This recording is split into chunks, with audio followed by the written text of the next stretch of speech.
What about the uniform minimum wage? This talk, is it getting the attention of the Senate? Oh yes, it is part of what we're discussing. But our own is that we already passed the law.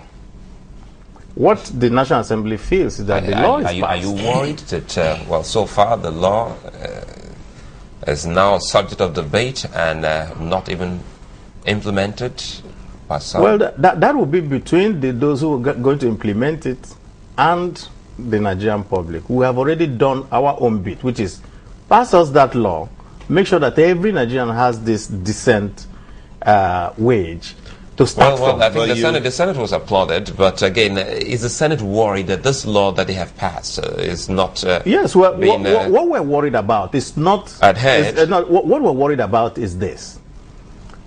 We can't pass a law and somebody sits there and says, we are not going to implement that law. If it's a bad law, you must obey the law. What you do is that if you have issues with the law, you either come to us for an amendment or you go to court to test whether that is a constitutional act or not. Has anyone come to the Senate, for instance, for an amendment so far? No. It is the job of the governors or whoever says that they don't want that law to come back to us and say, we want you to do this. Because everybody in Nigeria has a representative, either in the House of Rep or in the Senate.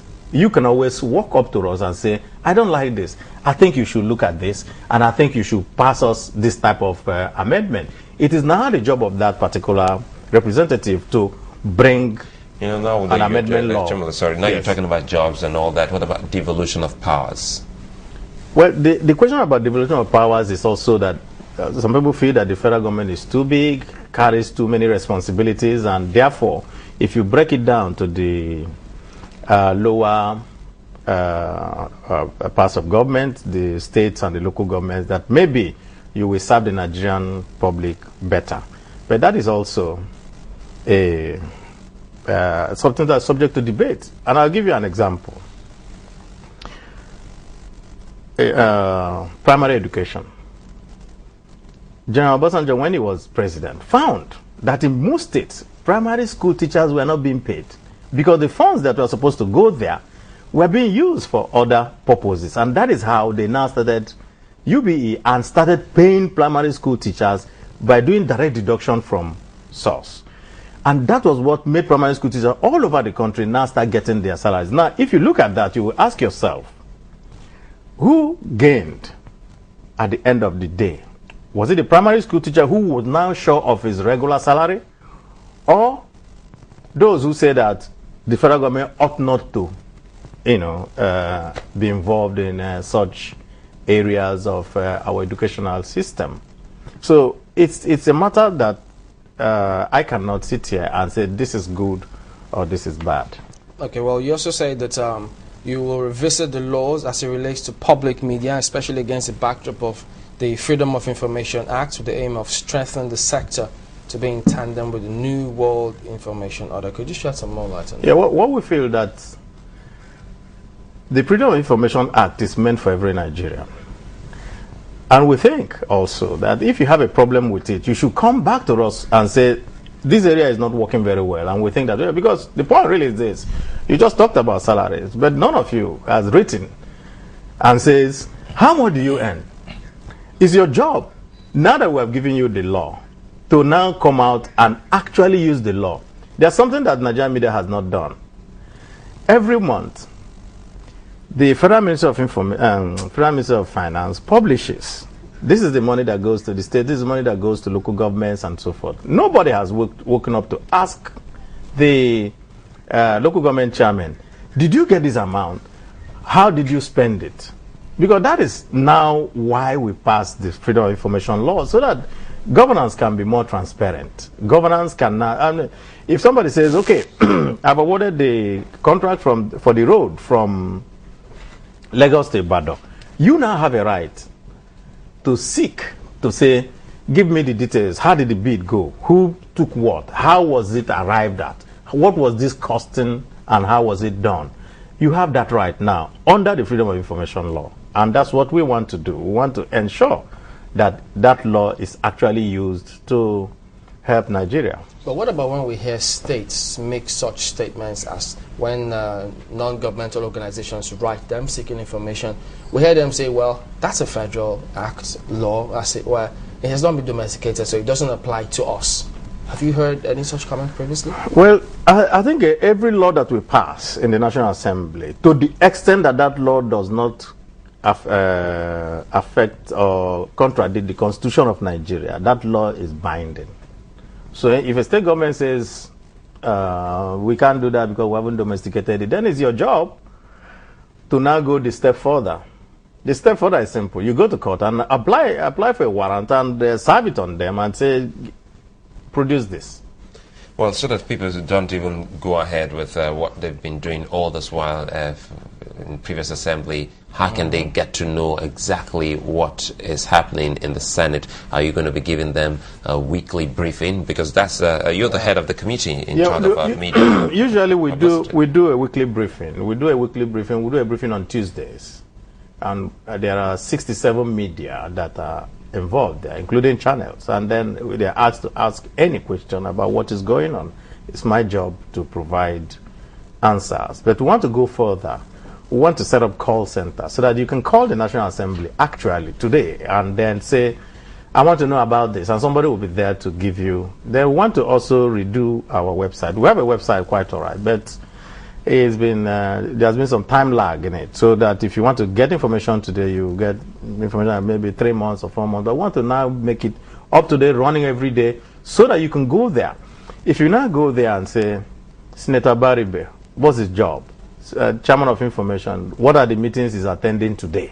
If we have a committee meeting, you say, oh, well, there's a committee meeting holding on this particular one. If you want to do a screening of somebody who is sent there, you can check for every committee, because every committee will be listed there and all that. What about issues of security? If you have to state, I'm going to be in this meeting at this place. No, the matters that we're going to do, well, we do our meetings within the National Assembly. The National Assembly is very, very safe. Okay. Does the Senate discuss issues that seem to be just down there as it affects the ordinary man, like Abia? I mean, this rape matter that seems to be making the rounds. Maybe I missed it, but has Senate ever brought it up on the floor?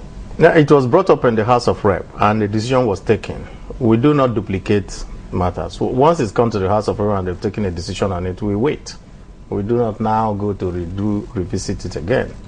But we also discuss all these things. You see, the legislature is the nearest part of government to the common man. You can walk into my office. There's no police. There's nothing to hold you back from meeting with me. If I can get past the police at the gate. And no. Well, the problem we have at the gate is because of the security situation, everybody has to be properly screened. That's all. What do you think about it?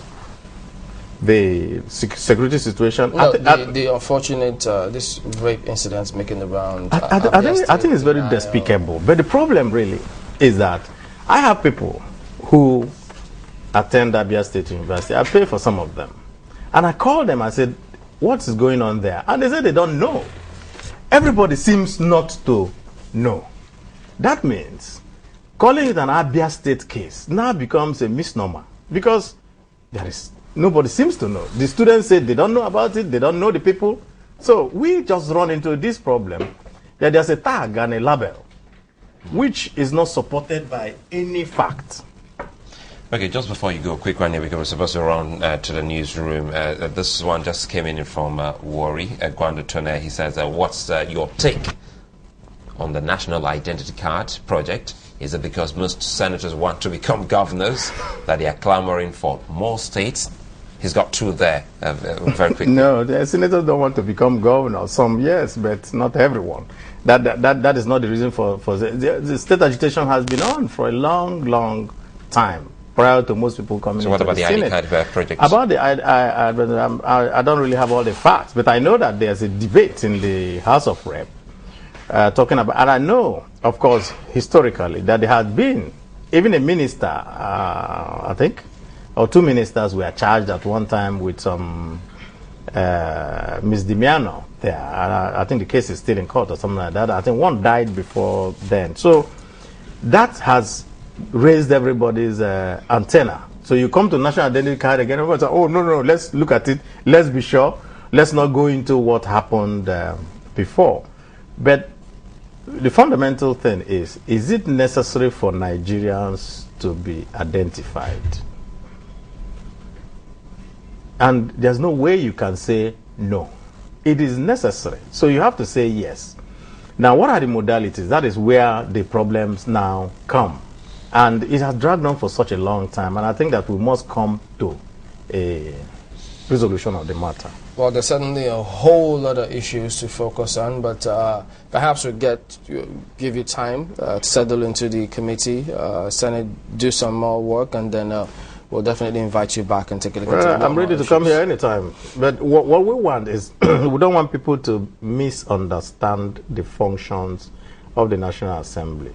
We are the, so to say, the newest babies in the government circle. You know, at any time that there's a military regime, there's nothing called the legislature, and therefore the legislature being built has just been 10 years, 11 years now, and most Nigerians still have the mindset of the immediate effect syndrome of the military, and so anytime they see people continue to debate and debate on little things, naturally Nigerians must be impatient for development, impatient to make sure that life is better for them. And so all that we want to do is to ensure that the ordinary Nigerian understands the importance of discussion, debates, and representation.